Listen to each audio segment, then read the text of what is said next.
تو حضور علیہ الصلوۃ والسلام نے فرمایا اگر تمہارے ماں باپ تم پر ظلم بھی کریں تو تم نے پھر بھی نیکی کرنی ہے، تمہارے رویے سے خیر ہی پھوٹنی چاہیے، تمہارے لب و لہجے سے ان کے لیے ہمیشہ خوبصورت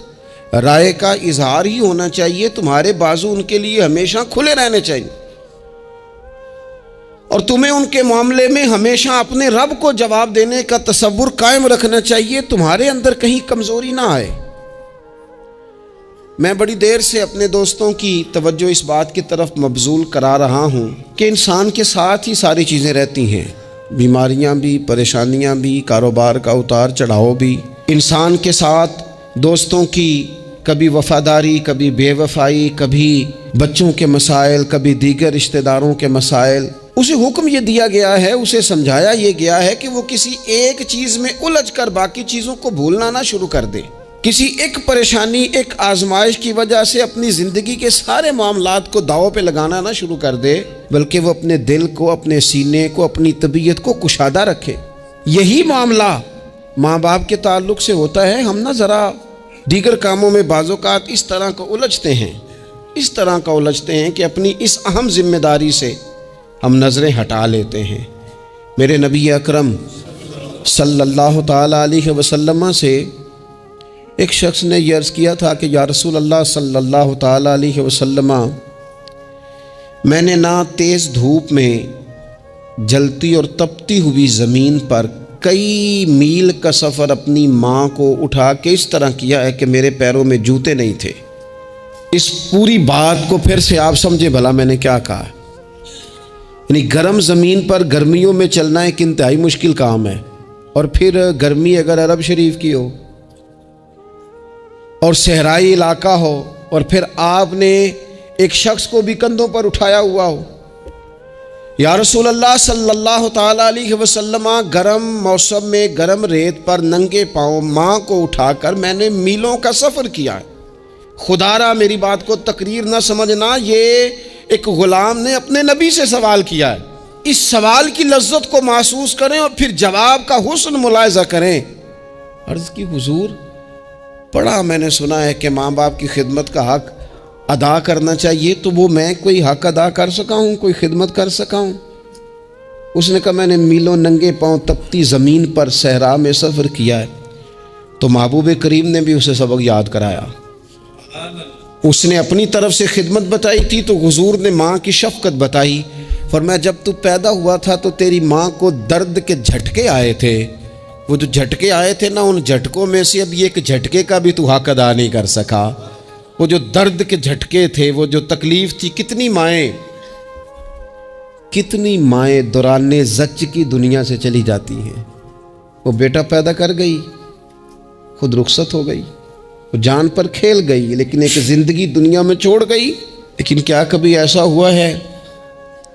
کہ کسی ماں نے کہیں کھڑے ہو کے کہا ہو کہ اوہو میں نے بڑا کام کیا ہے، میں نے بڑی خدمت کی ہے، میں نے یہ کیا ہے، میں نے یہ اعزاز دیا ہے؟ لیکن بچے تھوڑا سا کر کے نا، آپ نے ناراض نہیں ہونا، میں نے اپنے کانوں سے یہ باتیں سنی ہیں کہ جی الحمدللہ میں نے ابا جی کو حج کرایا ہے، شکر ہے اللہ کا جی، ابا جی میرے پاس ہی تھے جی، باقی بھائیوں کے پاس نہیں تھے۔ تو ابا جی کس کے تھے؟ پڑوسی نے حج کرانا تھا، آپ کے پاس تھے نا، تو آپ کے والد ہی تھے نا۔ آپ نے یہ 20 مرتبہ بتایا ہے کہ والد کی میں خدمت کرتا ہوں، میرے پاس رہتا، یہ بھی بتاؤ کہ ابا نے مجھے حصہ کتنا دیا ہے۔ ساتھ یہ بھی بیان کرو کہ صرف ابا ہی میرے پاس نہیں رہتا، میں نے بھی ساری زندگی باپ کے پاس ہی گزاری ہے۔ اس نے بھی کبھی کہا تھا چاروں میرے پاس ہوتے ہیں، پانچوں میں نے رکھے ہوئے ہیں۔ کیا مذاق ہے، کتنی چھوٹی سوچ ہے۔ اپنے والدین کے ساتھ بڑا رویہ عمدہ کیا جائے، کبھی نہ الجھنا۔ خبردار، ایک مقام پر ماں باپ کی نافرمانی کی جا سکتی ہے، وہ کب؟ جب وہ آپ کو دین کے مخالف چلنے کا کہیں، جب رب رسول کی مخالفت کا معاذ اللہ کہیں، اور مسلمان والدین یہ کبھی کہہ سکتے نہیں۔ باقی ہر کام میں ان کی فرما برداری ہے، ان کی خدمت ہے، ہر جائز کام میں ان کی بات کو تسلیم کرنا ہے۔ بلکہ حضرت اسماء بنت ابی بکر صدیق، حضرت صدیق اکبر رضی اللہ تعالی انہوں کی صاحبزادی ہیں، انہوں نے ایک دفعہ نبی پاک علیہ السلام کی خدمت میں ایک سوال بھیجا تھا، عرض کی یا رسول اللہ صلی اللہ تعالی علیہ وسلم ماں مشرکہ ہے،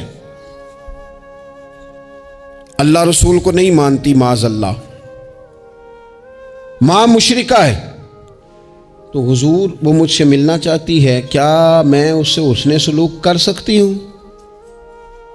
نبی کریم نے فرمایا تیری تو ماں ہے نا، چل تو اچھا سلوک ہی کر، تو اپنا رویہ اس کے ساتھ ٹھیک رکھ، کیونکہ تیری والدہ ہے۔ میں آج حقوق والدین پر تقریر نہیں کرنے جا رہا، بس ایسے ہی مجھے خیال آیا، میں ایک دوست نے ایک سوال پوچھا ہے، مجھے اچھا لگا ان کا بات پوچھنا۔ انہوں نے یہ پوچھا ہے کہ اگر کسی شخص کے والدین دنیا سے چلے جائیں اور جانے کے بعد اسے احساس ہو کہ مجھ سے بڑی غلطیاں ہو گئیں، اسے احساس ہو کہ بڑی کوتاہیاں ہو گئیں، بڑی جگہوں پہ میں بھول گیا۔ بہت سارے لوگوں کو پچھتاوا ہوتا ہے کہ یار بڑی چیزیں تھیں جو ہم کر سکتے تھے پر ہم سے نہیں ہو سکیں۔ انہوں نے پوچھا جی کوئی اب بھی کوئی اس کا حل ہے؟ تو میں نے کہا ہے نا، ہم رسول رحمت کے ماننے والے ہیں صلی اللہ تعالی علیہ وسلم۔ نبی پاک صلی اللہ تعالی علیہ وسلم نے ارشاد فرمایا، الترغیب والترہیب میں حدیث موجود ہے، حضرت انس بن مالک رضی اللہ تعالیٰ عنہ حدیث کے راوی ہیں۔ اللہ کے پیارے حبیب علیہ الصلاۃ والسلام نے فرمایا جس بندے کے والدین یا دونوں میں سے کوئی ایک انتقال کر جائے اور وہ معاذ اللہ ان کا نافرمان ہو،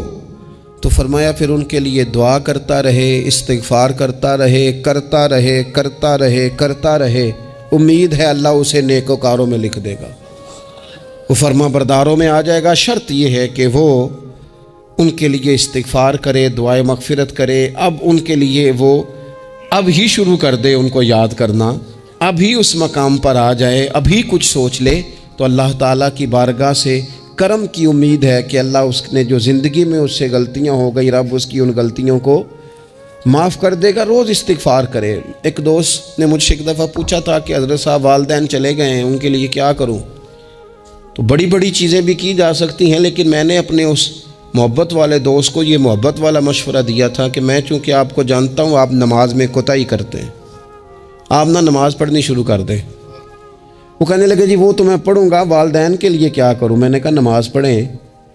ہر نماز کی آخری رکعت میں کہو گے نا ربنا اغفر لی ولیوالدی، کہو گے نا ہر نماز میں، تو کتنا بڑا اجر ملے گا آپ کے والدین کو۔ اور پھر وہ سارا اسلوب کہ پہلے آپ نے قیام کیا، پھر آپ نے رکوع کیا، پھر آپ نے سجدہ کیا، پھر آپ اتحیات میں بیٹھے، پہلے آپ نے اللہ کی بارگاہ کے اندر اس کی عبادت کرنے کا دھم بھرا، پھر اس کی وحدانیت کی شہادت دی، پھر اس کے محبوب پر درود پڑھا، اتنے سارے کام کر کے اب آپ نے آخر میں کہا ربنا اغفر لی ولیوالدی، یا اللہ مجھے بخش دے اور میرے والدین کو بخش دے۔ تو بتائیے اللہ کتنا کرم فرمائے گا۔ تو اپنے والدین کے لیے ان کے جانے کے بعد بہت ساری چیزیں ہیں، کفن دفن کا بندوبست کیا جائے، جنازے کا اہتمام کیا جائے، لیکن کچھ چیزوں کو نبی پاک علیہ الصلاۃ والسلام نے ذرا توجہ سے ہمیں سمجھایا ہے اور ہماری بار بار توجہ دلائی ہے۔ ایک شخص نے عرض کیا تھا یا رسول اللہ صلی اللہ تعالی علیہ وآلہ وسلم کہ میرے والدین دنیا سے چلے گئے ہیں، تو کیا اب بھی میں ان کے ساتھ کوئی بھلائی کر سکتا ہوں؟ اچھا پہلے میں آپ سے ایک بات عرض کروں، ہمیں موقع ملتا ہے ختمات شریف پہ جانے کا، ایصال ثواب کی مجالس میں حاضری کا، اور پھر اللہ تعالیٰ یہ بھی موقع دیتا ہے کہ بعض اوقات مسلمانوں کے لیے دعا کرتے ہیں اور ہمارے ذمے لگا دیا جاتا ہے کہ جناب اتنا ایصال ثواب کرنے کے لیے اہتمام کیا گیا ہے تو یہ آپ کر دیں۔ تو ہم پتہ کیا کرتے ہیں، ہم کہتے ہیں کہ جناب جانے والے کا نام بتاؤ، نام بتاتے ہیں تو ہم فلاں بن فلاں کہہ کے جو نام بتایا جاتا ہے ان کے لیے دعا کر دیتے ہیں، لیکن جب والدین کے لیے دعا کرتے ہیں پھر نام تو نہیں نہ لیتے، پھر کیا کہتے ہیں یا اللہ میرے والد کو بخش دے، میری والدہ کی مغفرت۔ اس کا مطلب ہے وہ دنیا سے چلے گئے، آج بھی ماں باپ ہیں، وہ رخصت ہوئے، انہوں نے پردہ کیا، ان کی روح کا رشتہ ٹوٹا ہے پر تیرا رشتہ ان کے ساتھ آج بھی قائم ہے، تیرا تعلق ان سے ٹوٹ سکتا وہ تیرا تعلق، میں نے ایک دفعہ پہلے بھی کہا تھا، میرا بیٹا شاید قد میں مجھ سے تھوڑا اونچا ہو گیا ہو، اور اللہ تعالیٰ نے مجھے بڑے محبت والے سنگی دیے، میں نے اپنی حیثیت اہمیت سے بڑھ کر دنیا میں محبت پائی، لیکن میں نے اپنی زندگی میں سب سے زیادہ اپنے والد کی کمی محسوس کی، بڑی محسوس کی۔ ابھی بھی کبھی کبھی سوچتا ہوں کہ کچھ باتیں صرف ان سے ہو سکتی ہیں، کسی اور سے نہیں ہو سکتی۔ کبھی کبھی محسوس ہوتا ہے کہ ان کے دامن کے اندر ٹھنڈ کے موقع پر نگ ملتا تھا اور گرمی کے موقع پر ٹھنڈی ہوا آتی تھی۔ یہ خاص انہی لوگوں کا وطیرہ ہے، یہ انہی کا خاصہ ہے۔ پتہ نہیں اللہ نے کس طرح ان لوگوں کو بنایا ہے اور کس طرح کا یہ رشتہ بنایا ہے۔ تو نبی اکرم صلی اللہ تعالیٰ علیہ وسلم کی خدمت عالی مرتبت میں عرض کیا، صحابی نے، سنن ابو داؤد شریف میں حدیث ہے، عرض کی یا رسول اللہ صلی اللہ تعالیٰ علیہ وسلم، میرے والدین چلے گئے تو کیا میں ان کے جانے کے بعد بھی ان کے لیے کچھ کر سکتا ہوں؟ تو نبی پاک نے 5 باتیں ارشاد فرمائیں۔ فرمایا ہاں، ایک تو ان کے لیے دعا مانگا کر، دوسرا اللہ کے محبوب نے فرمایا ان کے لیے استغفار کیا کر، تیسرا رسول کریم علیہ السلام نے فرمایا اگر انہوں نے کسی سے کوئی وعدہ کیا تھا تو اسے پورا کر دے، اگر تجھ سے ہو سکے، اور رسول کریم علیہ السلام نے فرمایا اگر ہو سکے تو ان کی طرف سے صلہ رحمی بھی کر، یعنی ان کے رشتہ داروں سے اچھا سلوک کر، اپنے چچاؤں کے ساتھ تو نیکی کر، اور اگر تیری والدہ کی طرف سے تو نیکی کرنا چاہے تو اپنے ماموں کے ساتھ، خالاؤں کے ساتھ تو اچھا سلوک کر، اور پھر 5ویں نمبر پر محبوب نے فرمایا اپنے والد کے دوستوں کی تعظیم کر، ان کے لیے تیرے دل میں اچھے جذبات ہوں، تو اکرام کر دوستوں کا۔ اور والد کے دوستوں کے اکرام کا تو اتنا بڑا درجہ ہے کہ حضرت ابو بردہ رضی اللہ تعالیٰ عنہ تشریف لائے مدینہ طیبہ میں۔ حضرت ابو بردہ مدینہ طیبہ میں تشریف لائے تو حضرت عبداللہ ابن عمر رضی اللہ تعالیٰ عنہ ان سے ملنے پہنچ گئے فٹافٹی۔ مصروف آدمی تھے حضرت عبداللہ ابن عمر، بہت بڑے مفتی تھے، لوگ ہر وقت مسائل پوچھتے تھے، حج کے سب سے زیادہ مسائل انہی کو آتے تھے، اور صحابہ میں ایک بہت بڑا مقام رکھتے تھے۔ حضرت عبداللہ ابن عمر فوراً حضرت ابو بردہ رضی اللہ تعالیٰ عنہ سے ملاقات کے لیے پہنچے، اور پہنچتے ہی فرمانے لگے آپ کو پتہ ہے میں آپ سے کیوں ملنے آیا ہوں؟ حضرت ابو بردہ کہنے لگے میں تو خود بڑا حیران ہوں کہ آپ ایک مصروف آدمی اور آپ ٹائم نکال کر کے میرے پاس تشریف لائے۔ فرمانے لگے اس لیے آیا ہوں کہ میرے والد آپ کے والد کے دوست تھے، حضرت فاروق اعظم کے دوست تھے آپ کے والد، اور یہ صحیح ابن حبان میں یہ لفظ موجود ہیں۔ حضرت سیدنا عبداللہ ابن عمر رضی اللہ تعالیٰ عنہ فرمانے لگے نبی پاک علیہ السلام نے فرمایا ہے کہ جو اپنے والد کی قبر میں ان سے اچھا سلوک کرنا چاہے وہ والد کے دوستوں کے ساتھ اچھا سلوک کرے، وہ اس رویے کو، اس محبت کو قائم کرے، اس چیز پر خاص اہتمام کرے، خاص ذوق دے۔ ہمارے ہاں نا جی ہم جلدی سے مصروف ہو جاتے ہیں اور اپنے دوستوں کو زیادہ ٹائم دیتے ہیں، اپنا آنا جانا، اپنا اٹھنا بیٹھنا، اپنے شب و روز ان میں ہم زیادہ وقت گزارتے ہیں۔ کرنے کا کام یہ ہے کہ تھوڑا ٹائم نکال کے، تھوڑی فرصت دیکھ کر اس پر تھوڑی توجہ دی جائے۔ اسی طرح معروف روایت سیاستہ میں موجود ہے، حضرت مالک بن دار کہتے ہیں کہ میں حضرت عبداللہ ابن عمر کے ساتھ جا رہا تھا تو میں نے دیکھا ایک بدو ننگے پاؤں اور ننگے سر آ رہے ہیں۔ حضرت عبداللہ ابن عمر نے فٹافٹ انہیں اپنی سواری بھی دے دی، سیاستہ سے حدیث عرض کر رہا ہوں، سواری بھی دے دی اور پگڑی بھی دے دی۔ فرماتے میں نے عرض کی حضرت عبداللہ ابن عمر سے کہ حضور یہ بدو ہیں، یہ تو تھوڑے سے نذرانے پہ بھی خوش ہو جاتے، آپ کوئی عام معمولی سا تحفہ بھی دیتے تو راضی ہو جاتے، اور آپ نے پگڑی بھی دے دی اور گھوڑا بھی دے دیا۔ حضرت عبداللہ ابن عمر کہنے لگے یہ کوئی عام آدمی نہیں، یہ میرے والد کے دوست ہیں، اور والد کے دوستوں سے محبت کرنا یہ ہمیں رسول رحمت نے سکھایا ہے، کیونکہ اصلاں نال جے نیکی کریے تو نسلاں تاک نہیں بھول دے۔ محبتوں کو قائم رکھنا، ان کو دوام دینا۔ ہمارا تو چچا کے ساتھ سلوک نہیں رہتا، توجہ نہیں رہتی۔ ہم نے اصالِ ثواب کا جو مفہوم بنا لیا ہے وہ بڑا گڑبڑ ہے۔ اگر تو کسی کے پاس بہت زیادہ پیسے ہوتے ہیں تو وہ اصالِ ثواب کی محفل ویسے ہی ایک سیاسی اجتماع بن جاتی ہے، اور جو عام لوگ ہیں ان کا زور کہیں نہیں چلتا تو چلو مسجد میں تو چلتا ہی ہے نا، وہ آ کے کہتے ہیں مولوی صاحب کو کہ بچے بھیج دیں اور پورا قرآن پاک پڑھانا ہے ہم نے، بھئی نبی پاک علیہ السلام نے تو فرمایا جتنی دیر دل جمے اتنی دیر پڑھو،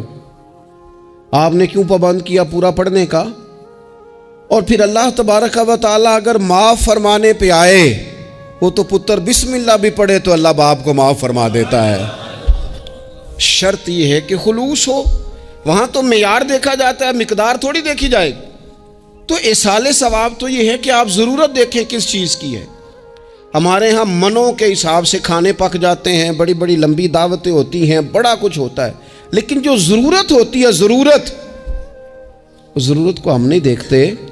اگر آپ کوئی اور کام ضرورت کا کرا دیں نا، کروڑوں روپیہ آپ نے لگا دیا ختمات پہ اور فلاں پہ، اور جس قبرستان میں آپ نے والد کو دفن کیا اس میں تو غریبوں کے لیے مزید جگہ ہی نہیں دفن کرنے کی، تو یہ اچھا ایصال ثواب نہیں تھا کہ قبرستان کی جگہ بڑھائی جاتی؟ یہ اچھا ایصال ثواب نہیں تھا کہ مسجد کا ماحول دیکھا جاتا، علاقے کے غرباء پر نظر کی جاتی؟ وہ لوگ جو بیچارے قرض کے نیچے آ کے پوری طرح دب گئے ہیں، نفسیاتی مریض ہو گئے،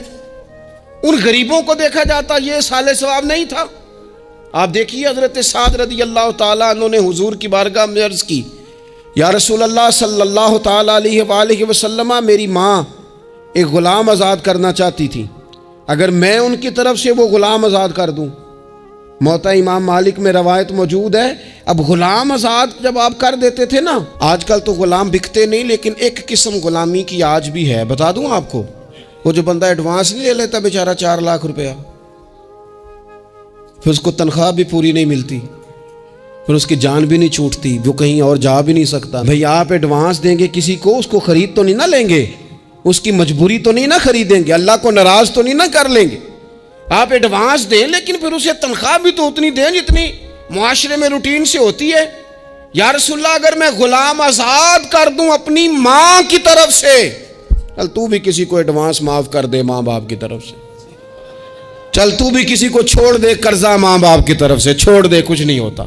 رسول کریم علیہ السلام کی بارگاہ میں عرض کی حضرت سعد نے، یا رسول اللہ صلی اللہ تعالی علیہ وسلم، اگر میں اماں کی طرف سے غلام آزاد کروں تو ماں کو ثواب ملے گا؟ حضور نے فرمایا کرنا، ملے گا نا تیری ماں کو ثواب، کرنا تم یہ ایصال ثواب، یہ والا ایصال ثواب کرنا۔ حضرت سعد رضی اللہ تعالیٰ عنہ نے ایک مقام پر یہ بھی عرض کیا تھا، ابو داؤد شریف میں موجود ہے کہ یا رسول اللہ صلی اللہ تعالیٰ علیہ وسلم، میری ماں کا انتقال ہو گیا، ان کی طرف سے کچھ کرنا چاہتا ہوں، کیا کروں؟ میں آپ سے عرض کرتا ہوں نا، تنقید کرنا تو آسان کام ہے، تو بنائے نا کسی مدرسے میں کمرہ جہاں طالب علم پڑھیں، والدین کی طرف سے بنائیں، جا کے دیکھو نا، یہ بات کرنا تو آسان ہے کہ ہسپتالوں میں ایک بیڈ پہ 4 لوگ پڑے ہیں، تو آپ اپنے والد صاحب کی طرف سے ہسپتال میں 2 کمرے بنوا دینا، آپ کو 20 بیڈ پہنچا دینا، آپ جا کے بات کریں کسی ٹرسٹ والے سے اور کسی سرکاری ہاسپٹل والے سے کہ لائنوں میں لگے ہوئے ہیں لوگ، ہارٹ کا پیشنٹ جو بیچارہ قریب ہو جاتا ہے موت کے اور اس کا ٹیسٹ ہی نہیں ہو پاتا، مشینیں نہیں چلتی، تو آگے بڑھے نا۔ کیا یہ کام نہیں ہے دور بیٹھ کر تنقید کر دینا اور تھوڑی دیر تبصروں کا مزہ لے کے چپ کر دینا؟ یہ تو کوئی بھی کر لے گا، لیکن عملی اقدام کس نے کرنا ہے؟ حضرت سعد نے عرض کی، حضور اماں چلی گئی ہے، ان کے لیے کیا کروں؟ تو شارحین حدیث کہتے ہیں شاید میٹھے پانی کے کنووں کی بعض جگہوں پہ کمی تھی، کریم نے فرمایا پانی کا ایصال ثواب کر۔ حضرت سعد نے اماں کی طرف سے پورا کنواں کھدوایا اور حضور نے نام رکھا، فرمایا یہ سعد کی ماں کے نام کا کنواں ہے، تو کر دیں اماں جی کے نام پر کوئی خیر کا کام۔ اگر اور کچھ نہ ہو سکے تو اگر گلی ہم نے تنگ کر دیا نا تو ابا جی کی طرف سے وہ کشادہ کر دیں، اس کا بھی ثواب ہوگا انشاءاللہ۔ 4 فٹ جگہ چھوڑ دیں تاکہ لوگوں کو آنے جانے میں آسانی ہو، جہاں جہاں آپ لوگوں کے لیے خیر کریں گے اس پہ اللہ اجر عطا کرے۔ تو ایصال ثواب کی یہ والی صورتیں بھی اختیار کریں۔ پھر ٹائم نکال کر والدین کی قبر پر جائیں اور وہاں حاضری دیں۔ جو لوگ مزارات پر جانے کے شوقین ہیں وہ ضرور جائیں، میں بھی جاتا ہوں، اور میں آپ کو پہلے بھی کہہ چکا ہوں، میں داتا صاحب رحمۃ اللہ علیہ کبھی بھی اس طرح نہیں گیا کہ میں جلسے پہ گیا ہوں، محفل پہ گیا ہوں، کسی کام گیا ہوں تو حاضری دے لوں۔ میں سمجھتا ہوں یہ ٹھیک نہیں ہے، میں تو داتا صاحب اسپیشل جاتا ہوں، میں تو حضرت بابا صاحب بھی جب جاتا ہوں تو اسپیشل جاتا ہوں، اور میں جاتا بھی ہوں تو ان کی خدمات دینیہ کو، ان کی عظمتوں کو سلام کرنے جاتا ہوں۔ میں تو فیوزات روحانیہ کے لیے جاتا ہوں، ایز اے خاص جاتا ہوں۔ حاضری دیتا ہوں، یہ بڑا کمال بات ہے۔ لیکن آپ کو ایک بات عرض کروں، یہ اللہ والوں کے مزارات ہیں، ان پر ضرور جانا چاہیے، لیکن ایک بات یاد رکھنا، ہر بیٹے کے لیے اس کے باپ کی قبر مزار ہے، ہر بیٹے کے لیے اس کی ماں کی قبر مزار ہے، اس پر بھی حاضری دو۔ حاضری کا مزاج بناؤ، یہاں جا کر کے نا حاضری دے کے آؤ۔ میں قبرستان سے نکل رہا تھا تو ایک دوست نے مجھے کہا کہاں ہیں؟ میں نے کہا میں اپنے والد صاحب کی قبر پہ حاضری دے کے آ رہا ہوں۔ کہنے لگے ان کا مزار کہاں ہے؟ میں نے کہا وہ آپ کے لیے تو کوئی روایتی مزار نہیں ہے، وہ میرے لیے مزار ہے، کیونکہ میرے والد ہیں نا، وہ راضی ہوں گے تو رب راضی ہوگا۔ والدہ کے لیے نبی پاک نے فرمایا اس کے پیروں کے نیچے جنت ہے، تو جس کے پیروں کے نیچے تیری جنت ہے، بتاؤ اس کی قبر تیرے لیے مزار نہیں؟ اس کی قبر تیرے لیے باعث فیوز و برکات نہیں؟ تو نبی پاک صلی اللہ علیہ وسلم نے فرمایا ایک روایت میں، جو ہر جمعے والے دن اپنے والدین کی قبر پہ جائے گا، اللہ تبارک و تعالی جانے والے کی بھی بخشش فرما دے گا۔ تھوڑا سا نا مخصوص سا ٹائم نکالیں، کچھ تھوڑا سا ارادہ کریں، حاضری کا پروگرام بنائیں۔ ایک بات اور عرض کرنی ہے یہاں، اس کو میں بڑا ضروری سمجھتا ہوں آخر میں آپ کی خدمت میں عرض کرنا۔ ایک بات اچھی طرح سے طے کر لینا، کچھ چیزیں ایسی ہوتی ہیں جو ادھار ہوتی ہیں، کچھ ایسی ہوتی ہیں جو نقد ہوتی ہیں، بالکل نقد، ان میں ادھار نہیں ہوتا۔ وہ کہتے ہیں نا جی ہم جی ادھار کا کاروبار نہیں کرتے، ہمارا سارا کاروبار کیش کا ہے، ہم بالکل ایک ہاتھ دے دوسرے ہاتھ لے، ہمارا یہ سلسلہ ہے، ہم بالکل جو ہے نا کسی قسم کا کریڈٹ پہ نہیں چلتے۔ میں آپ سے عرض کروں، نبی پاک علیہ السلام نے فرمایا کسی جرم کی سزا اللہ تعالیٰ دنیا میں نہیں دیتا اتنی جلدی، بہت ساری سزائیں رب نے روک دی ہیں، قیامت کو دی جائیں گی۔ اللہ تعالیٰ سب سزاؤں سے ہمیں محفوظ فرمائے، لیکن فرمایا والدین کی نافرمانی ایسا جرم ہے جس کی دنیا میں بھی سزا ملتی ہے، دنیا میں یہ طے ہے۔ حضور علیہ السلام نے کبھی کسی شخص کے لیے دعائے ضرر نہیں کی، حضور نے تو کبھی یہ بھی نہیں کہا، جو پتھر مار رہے تھے کہ یہ تباہ ہو جائیں، برباد ہو جائیں، ان کی ناک خاک آلود ہو جائے، لیکن سیڑھیاں چڑھتے ہوئے جو مشہور حدیث ہے، محبوب نے آمین کہا، اور پھر حضرت جبریل نے جب 3 لوگ بتائے تو ان میں ایک بندہ وہ تھا، حضرت جبریل امین عرض کرنے لگے یا رسول اللہ صلی اللہ تعالیٰ علیہ وسلم، جس نے اپنے ماں باپ دونوں یا کسی ایک کو بڑھاپے میں پایا اور پھر ان کی خدمت کر کے جنت حاصل نہ کر سکا، اس کی ناک خاک آلود ہو جائے، تو حضور فرماتے میں نے بھی کہا آمین، ہو جائے، اسے ہو ہی جانا چاہیے، یہ شخص اس طرح کا ہے کہ اسے خاک آلود ہو ہی جانا چاہیے۔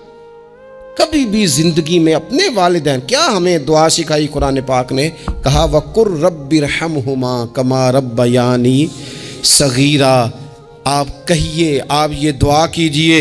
کہ اے میرے پروردگار ان دونوں پر رحم فرما جنہوں نے بچپن میں مجھے پالا، ان دونوں پر رحم فرما۔ اپنے والدین کے لیے اپنے تھوڑے سے دل کو بڑا کریں، کچھ چیزیں اپنی زندگی میں طے کریں، کچھ معاملات اپنی زندگی میں۔ ہمارے ایک استاد تھے گجرانوالہ میں، نام لیتا ہوں، حضرت مفتی عبداللطیف صاحب رحمۃ اللہ علیہ، یہ حضرت محدث اعظم کے شاگرد ہیں، اور اعلیٰ حضرت کے بڑے صاحبزادے حضرت حجت الاسلام مولانا حامد رضا خان صاحب رحمۃ اللہ علیہ کے یہ شاید واحد مرید تھے ہمارے شہر میں، مفتی عبداللطیف صاحب قادری حامدی۔ گجرانوالہ میں شاید کو شخص ہو جس نے گجرانوالہ میں پڑھا ہو تو وہ حضرت کا شاگرد یا شاگرد کا شاگرد، یہ ان کی زندگی تھی۔ ان کی والدہ کی بڑی لمبی عمر ہوئی، ان کے بعض کلاس فیلو نا استاد صاحب کہتے ہیں مجھے مذاق کرتے ہیں، وہ کہتے رات کو محفل پہ آنا ہے تو استاد جی کہتے میں امی سے پوچھ کے بتاؤں گا، تو کہتے آپ کیا بات کرتے ہیں، اتنی آپ کی عمر ہو گئی، بچے آپ کے بڑے ہیں، پوتے آپ کے، پوتیاں نوازے، اور ابھی بھی امی سے۔ فرماتے اماں بوڑھی ہیں، ضعیفہ ہیں، میں نہیں نہ ہوتا تو پریشان ہو جاتی ہیں، دیر سے آتا ہوں تو سو نہیں پاتی، امی سے پوچھ کر بتاؤں گا۔ او دوستو، یہ لوگ شاید آج اسی لیے ان کے مزارات سے خوشبو زیادہ آتی ہے، شاید اسی لیے لوگ ان کا نام ممبروں پہ لیتے ہیں، جمعوں میں تذکرے کرتے ہیں، شاید اسی لیے ان کے لیے دعائیں زیادہ ہوتی ہیں، شاید اسی لیے ان کی اسناد زیادہ چلتی ہیں۔ کیا میرے رسول کریم نے فرمایا؟ حضور نے فرمایا صحابہ اگر میری والدہ موجود ہوتی نا اور میں تمہیں نماز پڑھانے آتا اور میں سورہ فاتحہ پڑھ لیتا اور میری ماں پردہ سرکا کے کہتی بیٹا ذرا میری بات سننا، تو فرمایا اللہ کی قسم نماز توڑ کے اپنی اماں کی بات سن کے آتا۔ آپ میری بات کو سمجھیں، اس مفہوم کو اپنی زندگی میں پیدا کریں، اور بالخصوص والدین رخصت ہو جائیں تو پھر تو زیادہ حق بنتا ہے کہ ہم تھوڑا اور زیادہ محتاط ہو جائیں۔ عرض یہ کرنا چاہتا تھا کہ جتنا ذکر آپ کے بچے آپ کے منہ سے اپنے والدین کا سنیں گے اتنا ہی وہ کل آپ کا کریں گے، جتنا وہ آپ کے ساتھ آپ کے والدین کی قبروں پہ جائیں گے اتنا ہی کل کو وہ آپ کی قبر پہ جائیں گے، جتنا وہ آپ کو دیکھیں گے اپنے والدین کے لیے سال ثواب کرتا اتنا ہی وہ آپ کے لیے کریں گے۔ یہ جو ہم کہتے ہیں نا بچے بعد میں دے دیں گے، پتر اتنے پیسے دے دینا میرے والوں، کوئی نہیں دینے انہوں نے، اس لیے کہ انہوں نے آپ کو اپنے والدین کی طرف سے کوئی صدقہ کرتے نہیں دیکھا، تو وہ آپ کی طرف سے کیوں کریں گے جی؟ یہ تو رواج ہے جو آپ نے ڈالنا ہے تو یہ گھر میں ڈل جانا ہے۔